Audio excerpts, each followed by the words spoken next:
bien-aimés frères et sœurs, et tous qui entendront cette vidéo. Donc, nous allons prier. J'aimerais parler des mariages. Les mariages, excusez-moi, je vais allumer la lumière. Donc, les mariages qui viennent de Dieu, des mariages qui viennent de Dieu, ou le mariage, c'est un don de Dieu. Mais là, on va parler des mariages durables. Donc, le mariage durable est ce qui est fondé dans la parole de Dieu. Donc, nous allons prier d'abord. Dieu Tout-Puissant, nous te rendons grâce, nous te glorifions parce que tu es bon. Merci pour ton amour, pour ta grâce, merci pour ta miséricorde, Seigneur. Nous voulons, Seigneur, parler du mariage. Nous voulons, Seigneur, parler de ta parole, Seigneur, pour que tu puisses nous enseigner. Seigneur, ouvre notre intelligence pour que nous puissions comprendre ta parole. Seigneur, enseigne-moi pour que je puisse enseigner. Donne aussi le discernement à tous qui vont écouter cette parole, pour qu'ils ne soient seulement pas ceux qui écoutent, mais qu'ils soient ces Seigneurs qui pratiquent cette parole. Père, depuis le commencement, tu as fait le mariage, Seigneur, pour que l'homme et la femme puissent vivre ensemble, quelles que soient les difficultés, quelles que soient les circonstances. Mais à cause du mal ou du péché, Père, car c'est le péché qui est l'origine de tout le mal, à travers de la rébellion d'Adam et Ève. Mais aujourd'hui, nous demandons, Seigneur, pour que tu puisses être avec nous, pour que tu puisses encore nous enseigner, pour que nous puissions comprendre ce qui s'est passé dans le commencement. Car, Seigneur, comme il est écrit dans le Genèse chapitre 2, verset 24, Seigneur, que c'est pourquoi l'homme quittera son père et sa mère et s'attachera à sa femme, ils ne feront qu'un. Seigneur, nous voulons que, Seigneur, que nous puissions vraiment s'attacher, que nous puissions être ensemble, unis et dans l'amour, Seigneur. Merci, Père, parce que tu es Dieu. Nous te rendons grâce, nous te glorifions. Nous détruisons tout esprit, Seigneur, de destruction, tout esprit de séparation, tout esprit de haine, de colère qui fait que les hommes et les femmes, les couples ne puissent pas s'entendre. Merci, Dieu d'amour. Dans le nom de Jésus-Christ, j'ai prié pour la foi, debout et la fin. Dans tes mains, conduis-nous dans ton esprit. Amen. Comme je disais, bien mes frères et sœurs, donc je ne suis pas trop long, ou je ne serai pas trop long.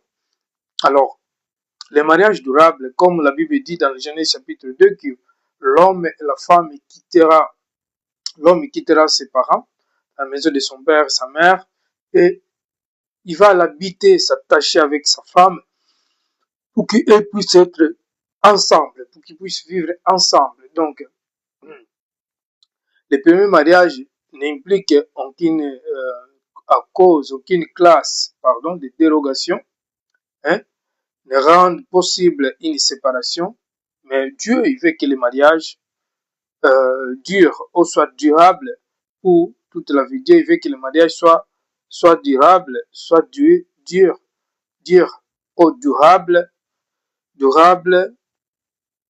pour toute la vie. Quand un homme ou une femme s'engage par un mariage, il devient une seule chair et seront intimité liée à une autre jusqu'à leur mort. Alors, comme nous savons très bien que lorsque l'homme il cherche une partenaire, cherche une conjointe, ou la femme cherche un conjoint, donc il doit être ensemble. Premièrement, et que le mariage c'est très important si ce mariage vient de Dieu, si ce mariage il est été destiné par Dieu lui-même. Parce que nous savons une chose que nous devons comprendre, qui même Dieu, il révèle toujours pas lorsque un homme cherche un partenaire ou lorsque une femme cherche un conjoint pour vivre ensemble. Parfois, nous passons le temps à prier à Dieu, à prier, mais ce n'est pas facile dans le jeûne et de prière. Moi, j'avais fait 7 ans, je puisse trouver une partenaire, pour que je puisse trouver une compagnon, mais ce n'est pas facile. Sauf que, bon, dans le moment de persévérer, soit lorsque nous voulons avoir une femme ou un homme, pour que nous puissions connaître les signes, peut-être on peut demander un signe, peut-être on peut demander quelque chose à Dieu pour que nous puissions comprendre notre partenaire euh, ou euh, notre conjoint ou notre conjointe du futur, quoi. Donc, c'est très, très important de comprendre cela. Mais, au commencement, aujourd'hui, nous voyons que les mariages, il y a beaucoup de séparation. Nous voyons que les mariages, c'est comme un jeu. Nous voyons aujourd'hui que le mariage, c'est comme un jouet. Donc, au contraire, que Dieu, il avait créé l'homme et la femme pour qu'ils puissent vivre ensemble et qu'ils puissent vivre, pour qu'ils puissent vivre pour toute la vie. Et aussi, lorsque tous les deux ils se rencontrent, ils deviennent une seule chair, ils, ils se lient en fait, une seule chair, ils se lient, ils vont être comme, vivre dans les mêmes pensées, vivre dans les mêmes pensées et dans les mêmes façons de vivre. Lorsque un homme et une femme ils vivent ensemble, donc ils vont commencer à avoir les mêmes pensées, ils doivent avoir les mêmes pensées, ils doivent avoir les mêmes raisonnements. Donc c'est une règle ou une contrevenue à ne pas piétiner ou à ne pas transgresser. Donc au violer ou au contrarier. Donc au agir au contraire.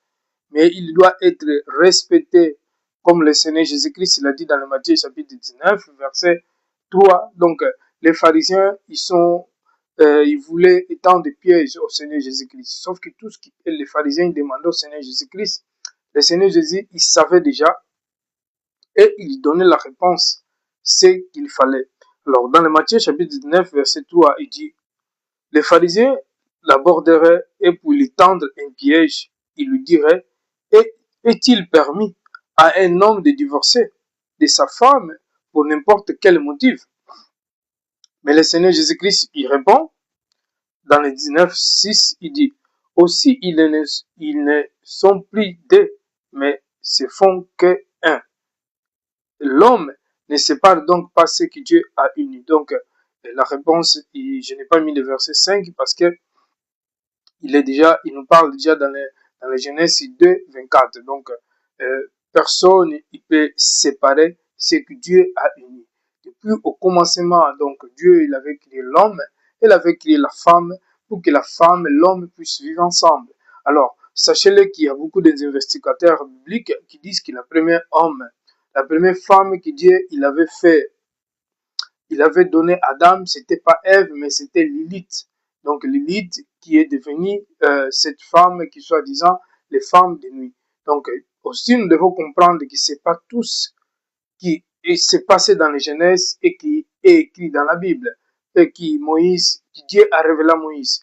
En plus, lorsque Dieu y révèle à Moïse la Genèse et tout ce qui s'est passé avant Moïse, donc Dieu ne donne pas les détails. Dieu il montre certaines choses, mais le temps d'Abraham, la création, même dans la création, dans la Genèse 1, il parle de beaucoup de choses qui sont développées vraiment au commencement, Dieu créa les cieux et la terre. Donc, il faut comprendre qu'est-ce qui le Genèse, dans la Genèse 1, Dieu il est en train de dire.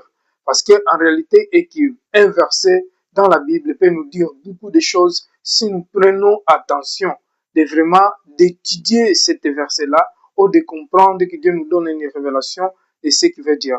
C'est comme dans l'Apocalypse 1.1, Apocalypse 1.1, révélation de Jésus-Christ que Dieu lui a donné et Jésus à son temps il a donné à Ange et Ange il a donné à Jean. Donc là il est intéressant si nous prenons ces versets là, donc on va le développer, on peut le développer même plus de 1 heure, plus de 2 heures, plus parce qu'un verset il a du contenu, il y a des histoires, il y a des prophéties, il y a beaucoup de choses dans un verset qu'on peut rencontrer.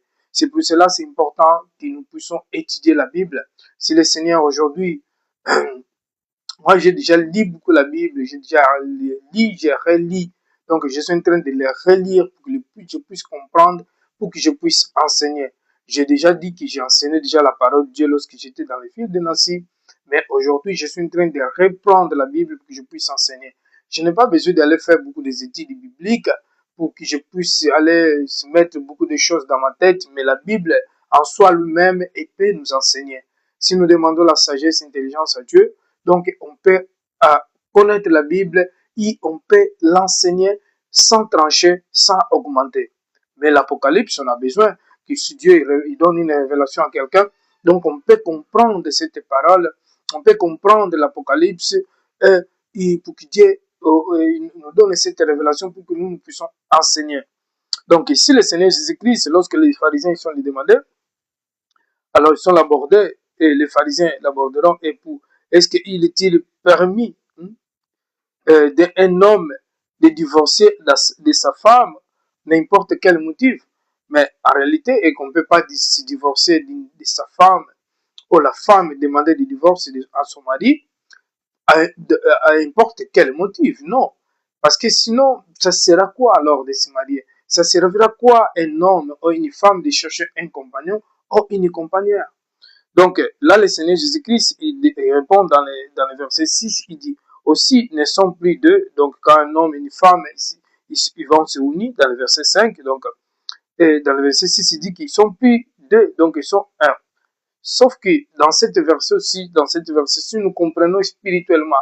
Donc, spirituellement, lorsque nous recevons l'Esprit de Dieu, donc, en fait, là, il est en train de parler dans les derniers jours, spirituellement. Donc, quand quelqu'un est uni avec Dieu, donc, il ne peut plus se séparer. Donc, il devient un avec le Seigneur, avec Dieu. Puisque nous sommes la création de Dieu spirituellement. Lorsque un homme reçoit l'Esprit de Dieu, donc, il s'unit avec Dieu. Il devient un avec Dieu. Et là, physiquement, donc, on devient aussi un puisqu'on s'unit. Et comment on s'unit? Comment on peut reconnaître d'ailleurs un mariage? Lorsqu'un homme et une femme se marient, il y en a beaucoup qui disent que non. Donc, il y en a beaucoup qui disent que le vrai symbole du mariage, c'est vraiment les alliances. En réalité, je parlais de ça, mais le mariage, c'est qu'un symbole physique, comme une tradition, comme une coutume. Lorsque les gens, le passé, ils unissent le mariage, ils bénissent et ils donnent l'alliance. L'homme met l'alliance dans les doigts de sa femme et de sa future femme. Et la femme, il met aussi, pardon, oui, il met aussi l'alliance dans le doigt de son futur mari. Mais en réalité, c'est quelque chose de traditionnel. C'est pas vraiment biblique. Mais, ça peut aller.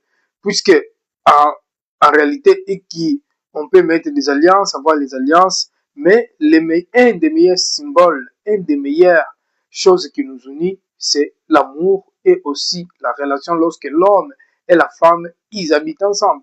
Parce que même si ces personnes, l'homme et la femme, ils mettent l'alliance, mais si il n'y a rien qui se passe après le mariage, il n'y a pas d'union de tous les deux, donc c'est un vent en fait. C'est un vent que ces personnes, ils sont mis les alliances. C'est pour cela que dans le mariage, le plus important, vraiment, c'est l'amour et être unis dans l'amour. Et pour que cet mariage soit fondé dans la parole de Dieu. Aujourd'hui, nous voyons beaucoup de séparations. Nous voyons même les jeunes, il y a des jeunes qui parfois, qui pensent que lorsqu'ils se marient, que tout est fini, donc il devient heureux, donc il est meilleur, tout ça. Mais c'est pas ça que les gens pensent. Parce qu'un mariage, en réalité, c'est une question vraiment de se consacrer les deux et d'une compréhension, une question pour que les deux personnes soient dans le même esprit, pour que deux personnes soient dans les mêmes pensées. Donc ici, le Seigneur Jésus-Christ, dans le verset 7, il dit que personne, dans le verset 6, il dit que personne ne peut séparer ce que Dieu a uni. Parce que l'union, c'est comme un lien. Quand quelqu'un est uni à une personne, et comme nous, les chrétiens, nous sommes unis en Dieu, alors, de tout en coup, pour une petite chose, pour une petite épreuve, donc on va dire, ah, je veux plus de Dieu, je vais retourner dans le monde et tout ça. Justement, c'est ça qui passe dans le mariage, qui parfois, à travers d'une petite chose, l'homme ne veut plus, ou la femme ne veut plus. Alors, dans le verset 7, dans le Matthieu 19, il dit, pourquoi donc lui diront-ils à Moïse est prescrit de donner une lettre de divorce à la femme lorsqu'on la renvoie? Donc ça, ce sont les pharisiens encore qui disent à Seigneur Jésus-Christ, mais pourquoi Moïse, il avait donné une lettre de prescription, une lettre d'envoi lorsque il t'envoie ta femme. Mais en réalité, si Moïse il avait fait cela, dans le verset 8 de Matthieu 19, il dit, Il répondit, le Seigneur Jésus-Christ répond, il dit, c'est à cause de la dureté de votre cœur que Moïse a permis de divorcer de vous femmes. Au commencement, c'était pas le cas. Donc, quand Dieu a créé le ciel et la terre, je vais terminer là vraiment, c'était pas le cas, bien aimé. Mais à cause du durcissement de cœur, et Moïse, il a permis pour que chaque homme donne la carte de divorce, une lettre de divorce à sa femme, lorsqu'il divorce. En réalité, et que l'homme est très dur. L'homme est vraiment très, très dur. Et c'est ça qui se passe aujourd'hui. En réalité, au commencement, est que l'homme, il a créé, Dieu, il a créé l'homme pour que l'homme puisse vivre ensemble pour l'éternité, puisque déjà, si l'homme, il n'était pas créé pour qu'il soit mortel, et la femme aussi, elle n'était pas créée pour qu'il soit mortel, donc il était immortel.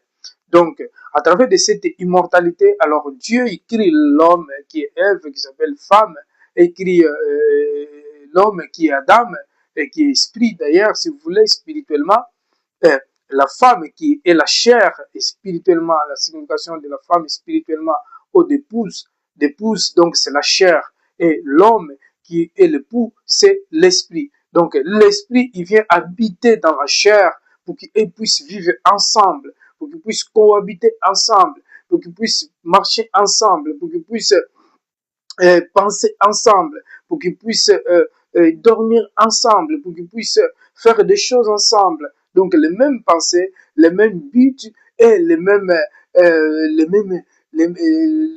façons de vivre. C'est ça le but que Dieu avait créé l'homme, la femme et l'homme.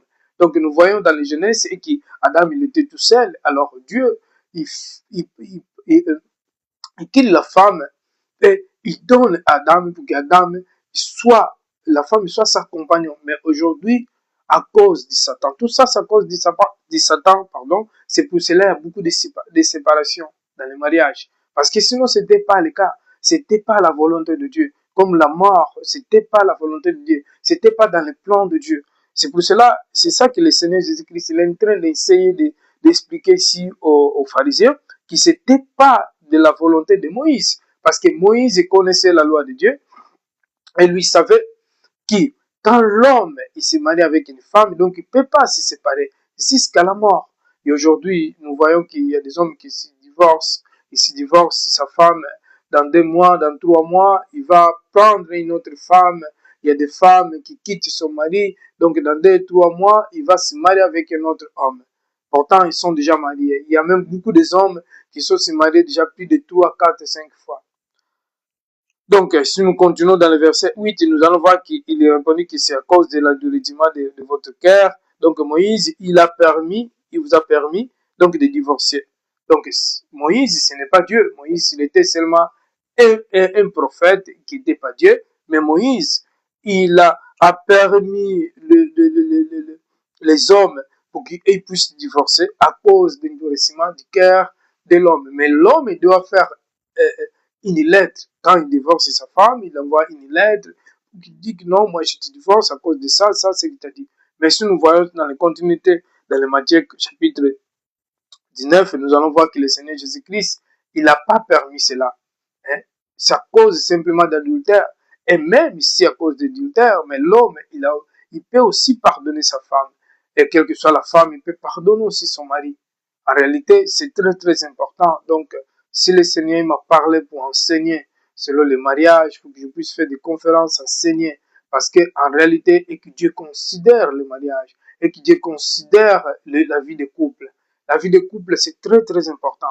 J'avais parlé dans une autre live, dans une autre vidéo, j'avais dit que l'homme, il n'était pas permis qu'il puisse se marier homme-homme, et la femme, elle n'est pas permis ou interdit dans la Bible pour qu'il puisse se marier femme-femme ou homme-homme. Parce que Dieu avait créé l'homme et la femme pour qu'ils soient, pour qu'ils puissent multiplier, pour qu'ils puissent avoir des enfants. C'est ça que Dieu a voulu, en fait. Mais aujourd'hui, à cause du péché, à cause du endurcissement de notre cœur, à cause de la rébellion de l'homme, alors les femmes se marient femme-femme et homme-homme. Donc, il n'y a pas de famille. Parce qu'une femme, lorsqu'elle se marie femme-femme ou homme-homme, donc il ne peut pas avoir de la famille, en fait. Il n'y a pas de famille. Pourtant, un homme et une seule femme, c'est pas vraiment une famille, c'est une couple. Mais maintenant, il devient à famille lorsqu'il y a des enfants. C'est pour cela que Dieu il avait dit à Adam et Ève pour se multiplier, pour qu'ils puissent avoir des enfants. Pour qu'ils puissent avoir des enfants. À travers de ces enfants aussi, il va avoir des autres enfants, des autres familles. Donc c'est ça que Dieu avait créé depuis le commencement. Donc, ce n'est pas facile, en tout cas, de vivre la vie de couple, mais je donnerai au détail, puisque j'enseignerai, je vais continuer à enseigner, même si je fais un jour, des jours, je n'ai pas enseigné, mais je vais continuer à enseigner ce que Dieu veut que nous puissions enseigner. Vous savez que Dieu, il a besoin de nous, il a besoin de toi. Dieu il a mis un don à toi, il a mis un don dans chaque être humain dans ce monde, et des dons que Dieu t'a donné, donc tu dois faire quelque chose pour ces dons-là. Il ne faut pas garder ce que Dieu t'a donné, un talent que Dieu t'a donné, donc la sagesse que Dieu t'a donné, cet appel que Dieu il t'a fait, Dieu t'a appelé, il t'a choisi. Donc tu ne peux pas garder ce que Dieu t'a donné. Même si le monde méprise, même si comme les gens ils cherchent à avoir des lives, des vies, des abonnements, je ne sais pas quoi, mais ceux qui t'écouteront et ces personnes qui peut-être ils ont besoin de toi parce que Dieu il nous envoie pas pour rien. Dieu nous envoie pour quelque chose. Donc, il y a beaucoup de personnes qui ont besoin vraiment de la paix dans le mariage. Il y a beaucoup de personnes qui ont besoin des conseils dans les mariages. Il y a beaucoup de personnes qui ont besoin d'une consolation. Il y a beaucoup de mariages qui sont séparés, qui sont détruits. Mais le Seigneur veut que nous puissions vivre dans l'amour et dans l'union. Je sais que le diable persécute beaucoup les mariages. Le diable est vraiment, il aime pas les mariages. Il est celui qui met les confusions, c'est lui qui met les soucis dans le mariage, c'est lui qui met la confusion, c'est lui qui sème beaucoup de problèmes dans les mariages. Pour que les mariages ne puisse pas être une bénédiction pour le monde et aussi pour que la vie de couple ne puisse pas être heureux. Parce que Satan, il sait qu'un mariage heureux est tout ce que vous demanderez et il vous sera accordé. Un mariage heureux et lorsque vous demandez quelque chose, donc Dieu vous accorde tout de suite. Donc dans le mariage, c'est à cause de compréhension, à cause des petits soucis. Donc les hommes et les femmes, ils vivent vraiment comme des personnes qui sont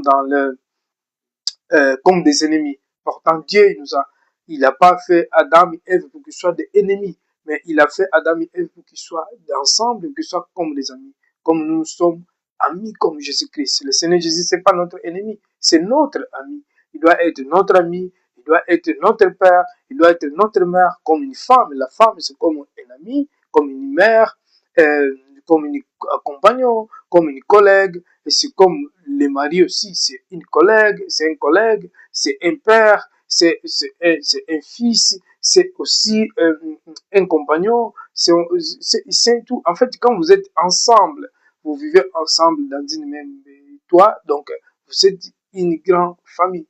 Mais c'est pas ça que nous voyons aujourd'hui.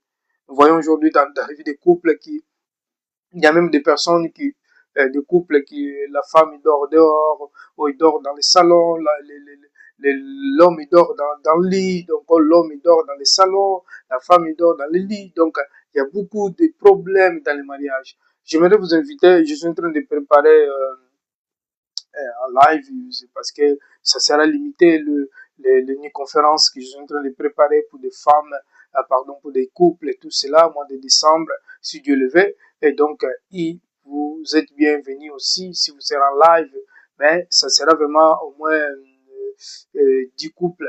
Donc, 10 couples au maximum 15 ou 20 si je trouve un lieu pour ces personnes-là. Sinon, en réalité, c'est très très important que nous puissions vivre ensemble. Et je parlais aussi des jeunes, ces jeunes qui cherchent des femmes, ces jeunes qui sont célibataires, qui veulent se marier, et les jeunes chrétiens, comment ces jeunes ils peuvent se comporter aussi dans le christianisme. Puisque moi, j'ai accepté Jésus à l'âge de 16 ou 17 ans. J'étais encore jeune et je connaissais pas le Seigneur et j'ai des expériences que je pouvais partager pour aider ces jeunes qui sont dans le besoin. Gloire à Dieu. Donc, soyez bénis. Je vais prier. Alors, nous allons prier pour les mariages, pour que le Seigneur donne que le Seigneur protège ces mariages, ceux qui sont divorcés, ceux qui sont en coupure, ceux qui ont des soucis, des problèmes. Et aussi, nous allons prier pour les jeunes qui sont en train de chercher des compagnons les jeunes hommes, les jeunes femmes et tous ces mariages qui sont divorcés. Tout est possible à Dieu. Il y a des mariages qui sont divorcés et qui sont des problèmes parce que la femme il peut pas donner les enfants à l'homme ou l'homme il peut pas donner les enfants à la femme. Donc tout cela, ce sont des choses que nous devons mettre dans la prière parce que le Seigneur, c'est lui qui a fait le mariage, il est fidèle. Donc comme Dieu est fidèle, donc Dieu il peut il l'a pas oublié en fait puisque Dieu au commencement il a créé l'homme, il a créé la femme et il les a dit pour multiplier. Donc simplement et que parfois il y a des couples qui n'ont vraiment pas cette vie de prière pour qu'ils puissent chercher la face de Dieu, pour que Dieu puisse faire quelque chose dans leur mariage. Donc nous allons prier. Seigneur notre Dieu, nous te rendons grâce, nous te glorifions Père. Tu es le Dieu d'amour, Dieu de miséricorde, Seigneur. Seigneur, nous voulons prier pour tous ces mariages, Seigneur, qui sont divorcés. Oh Internet et des hommes, tu n'as pas créé l'homme pour que l'homme se divorce, Seigneur. Tu n'as pas créé l'homme pour que l'homme, Seigneur, et la femme, Seigneur, soient des ennemis. Oh Internet des hommes, tu n'as pas créé l'homme pour que l'homme et la femme, Seigneur, ils soient comme des chats ou des chiens ou des chiens ou des chats et des souris, Seigneur. Mais tu as créé l'homme et la femme qui puissent être compagnons, qui puissent être ensemble, Seigneur. Donne-nous cet discernement, la sagesse, l'intelligence, pour que nous puissions être unis. Je sais que Seigneur, Satan, il n'aime pas les mariages. Satan, il aime diviser les couples. Oh, Internet, désormais, avec toi qui as créé Adam et Ève, Seigneur. Tu as vu qu'Adam, il était tout seul, Seigneur, tu l'as donné à Ève pour qu'il soit sa compagnon, pour qu'il soit son ami, pour qu'il soit sa femme, pour qu'il soit, Seigneur, les moitiés de son corps, pour qu'il soit sa chair, les chairs de sa chair. Oh, Éternel, Seigneur, nous déclarons, Seigneur, Père éternel, toi qui m'as demandé, Seigneur, pour que je puisse enseigner selon le mariage. Père, Yahvé, je t'implore dans les noms puissants de Jésus-Christ, Seigneur, soude, Seigneur, lieu, Seigneur, réconcilie tous ces mariages qui sont en train d'être brisés. Ô éternel des armées, Père, manifeste ton bras de pouvoir. J'ai pris pour les jeunes, Seigneur, qui sont en train de chercher des compagnons. Seigneur, laisse pour que tu puisses les révéler, lui montrer les compagnons idéaux, Seigneur, pour qu'ils puissent vivre ensemble, Seigneur. J'annule, Seigneur, je distors l'esprit, Seigneur, tout esprit d'adultère, tout esprit de fornication, dans les noms puissants de Jésus-Christ. Je le dis, je les chasse dans les noms puissants de Jésus-Christ. Ô éternel des armées, Dieu d'amour, Dieu de miséricorde et de compassion. Seigneur, je prie, Seigneur, Père de gloire, pour cette nuit. Je prie, Seigneur, au nom puissant de Jésus-Christ, si y a quelqu'un qui est en train de chercher une femme, oh, un homme, Seigneur, que tu le révèles, Seigneur. Oh, éternel, je prie pour les jeunes hommes, les jeunes femmes, pour les jeunes chrétiens, Seigneur, Père de gloire, ceux qui ont des passions charnelles, Seigneur. Laisse que tu puisses les protéger. Protège chacune, Seigneur, pour qu'ils puissent trouver, selon leur moment convenu, Seigneur, pour qu'ils puissent trouver une femme et un homme, une compagnon idéale, Seigneur, uns aux autres. Oh, Internet des armées. C'est Père, quand les jeunes, ils peuvent pas, oh, c'est même une règle, ils ont un commandement, Seigneur, qu'ils peuvent pas se marier selon, avant le mariage, Seigneur. Est-ce que tu puisses protéger ces jeunes, protéger chacune, Seigneur, parce que tu es Dieu d'amour, tu es Dieu de miséricorde, Seigneur. Nous bénissons cette nuit, nous bénissons toutes choses, Seigneur. Nous voulons dormir, Seigneur. Laisse que tu sois avec nous. Accorde-nous, Seigneur, ta grâce, ton faveur, Seigneur. Protège-nous, Seigneur. Protège ma femme et mes enfants, Seigneur. Protège chacune. Protège, Yahweh, les familles, Seigneur. Protège les couples. Protège tous ceux qui sont afflits, Seigneur, qui ont l'esprit abattu. Protège, Seigneur, ces mariages, Seigneur, ces vies de couple, Seigneur, Père de gloire, qui sont des soucis, qui sont des problèmes. Oh, Internet des amens, j'invite, Seigneur, Père de gloire, que tu envoies ton armée, tes anges pour nous accompagner, pour nous garder, Seigneur. Nous détruisons tout esprit, Seigneur, qui se lève contre les enfants de Dieu. Dans le nom puissant de Jésus-Christ, tout esprit de hommes de nuit, de femmes de nuit, Seigneur, qui vient pour attaquer les enfants de Dieu. Dans le nom puissant de Jésus-Christ, tout esprit de genoux d'Iso, tout esprit maléfique, Seigneur, nous détruisons, nous brisons, Seigneur, nous chassons dans le nom puissant de Jésus-Christ. Seigneur, je plonge mon esprit, mon corps, mon âme dans le sang de Jésus-Christ. L'esprit, corps, âme de ma femme, mes enfants, Seigneur, dans le sang de Jésus-Christ. Pardonne-nous, Seigneur, tout ce qu'on a commis, tout ce qu'on a parlé, tout ce qu'on a pratiqué, Seigneur. Pardonne, Seigneur, tout ce qu'on a fait du mal. Seigneur, Père de gloire, nous penser, Seigneur.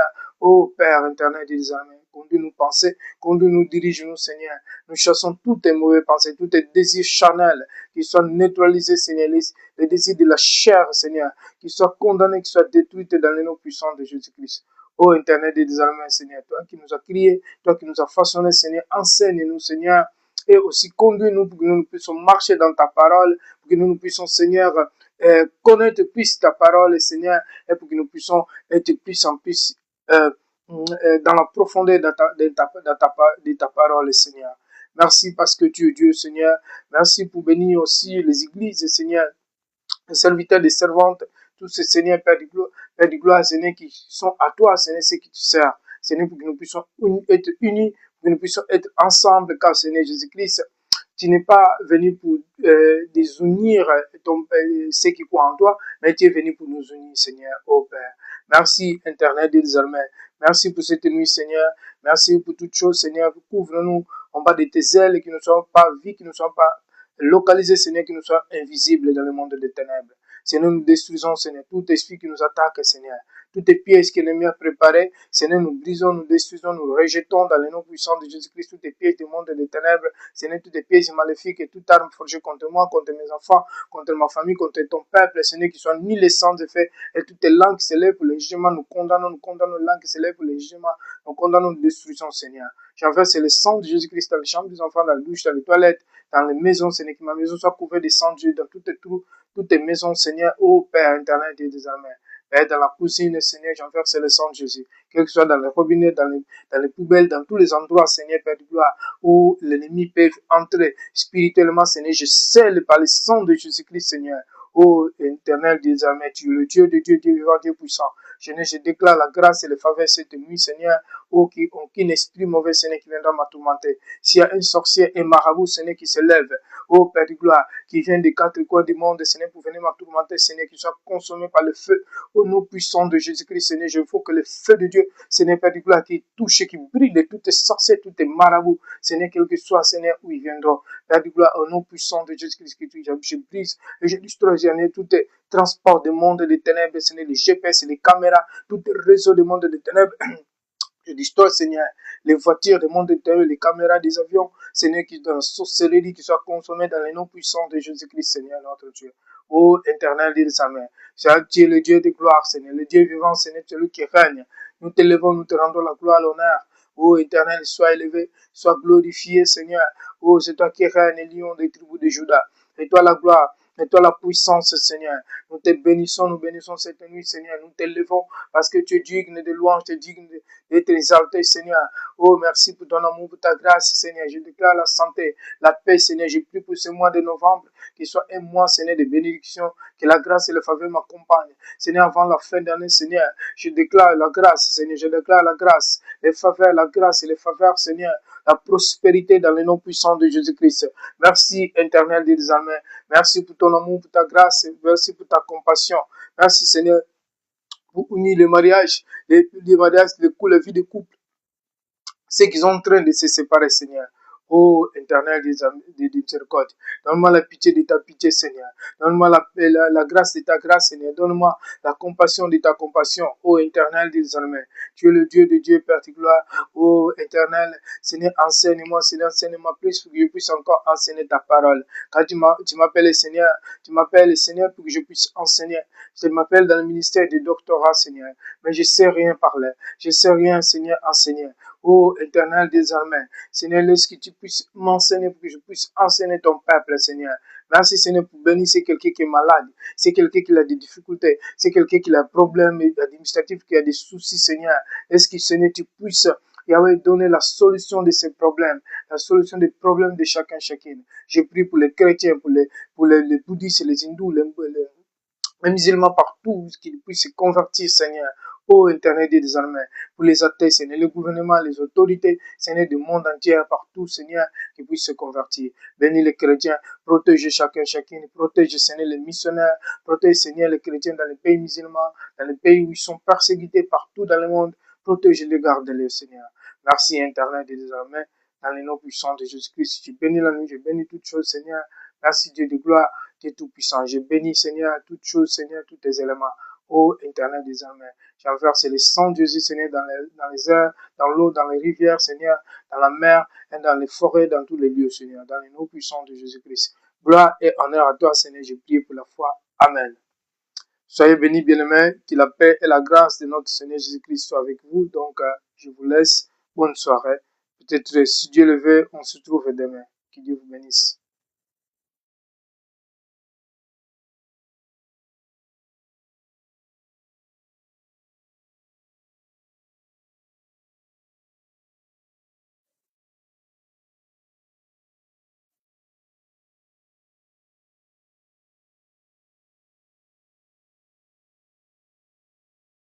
Soyez